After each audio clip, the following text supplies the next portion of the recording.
Écrire pour les autres était son motif de départ pour Paris. Il part à Paris, il veut écrire pour les autres. Et comme on lui dit sans arrêt, c'est très mauvais, il a moins écrit pour les autres. Et il s'est dit, je vais les chanter moi-même. Bon. Donc, mais il ne voulait pas être chanteur.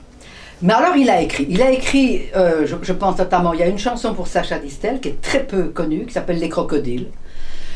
Alors tout ce qu'il a écrit, c'est dans le bouquin. Donc Les Crocodiles, une drôle de chanson. Mais il y aurait beaucoup à dire sur cette chanson, parce qu'en fait, cette chanson, c'est l'observation des personnes qui passent dans la loge de mon père, après un spectacle, ou avant d'ailleurs, et qui sont ce qu'on pourrait appeler des courtisans. C'est terrible, les courtisans. C'est comme le sparadrap du capitaine Haddock. On n'arrive pas à s'en défaire. Ils veulent toujours faire des cadeaux, etc., etc. Et mon père... Alors, ce qui est très intéressant, c'est qu'on est au moment où mon père va bientôt écrire Les Bonbons. Et donc, en fait, la chanson Les Crocodiles, pour Sacha Distel, c'est certainement le fruit d'une conversation entre Sacha Distel et mon père, quand tous les deux se disaient « Et tous ces gens qui nous arrivent après le spectacle avec des bonbons. Et ces gens qu'on n'arrive pas à s'en défaire, ce sont des crocodiles parce qu'ils viennent prendre.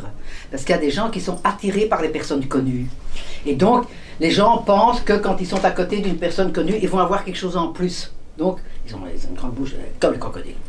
Et donc, je pense que là, la chanson Les Crocodiles est une chanson un peu humoristique qui décrit ce genre de choses. Et peu après, mon père va faire la chanson Les Bonbons, parce qu'il reprend les bonbons des gens qu'il offre dans les loges. Donc, vous voyez, avec mon père, mais c'est comme dans nos vies, vous savez. Si on ne connaît qu'un événement de votre vie, vous pouvez très bien raccrocher le pourquoi du comment il s'est passé ça.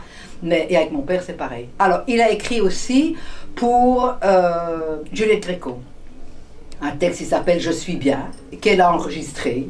Voilà. Il a écrit pour Hergé aussi, parce Hergé lui avait demandé, au moment où Hergé a fait son dessin animé sur le Temple du Soleil, il a demandé à mon père d'écrire les 2 chansons interprétées par les héros de la bande dessinée, donc des enfants, dans le Temple du Soleil. Là, il y a 2 chansons. C'est aussi pour quelqu'un d'autre. Mais il est très mal à l'aise dans cet exercice. Pourquoi ? Parce que, quand on connaît bien Brel, c'est sa vie qui chante. Donc pour écrire un texte, ou bien il écrit un truc à la blague, comme ça pour rigoler, mais écrire une chanson, pour lui, c'est très difficile de se glisser dans le costume de l'autre. Parce qu'il a tellement l'habitude d'aller en lui, et pas dans les autres. Donc il est mal à l'aise. Donc on sait aussi qu'il a fait la version française de L'Homme de la Mancha. Donc le spectacle, donc c'est lui qui a fait la traduction, qui ressemble très peu à l'original. Et il n'aurait pas pu faire un copier-coller.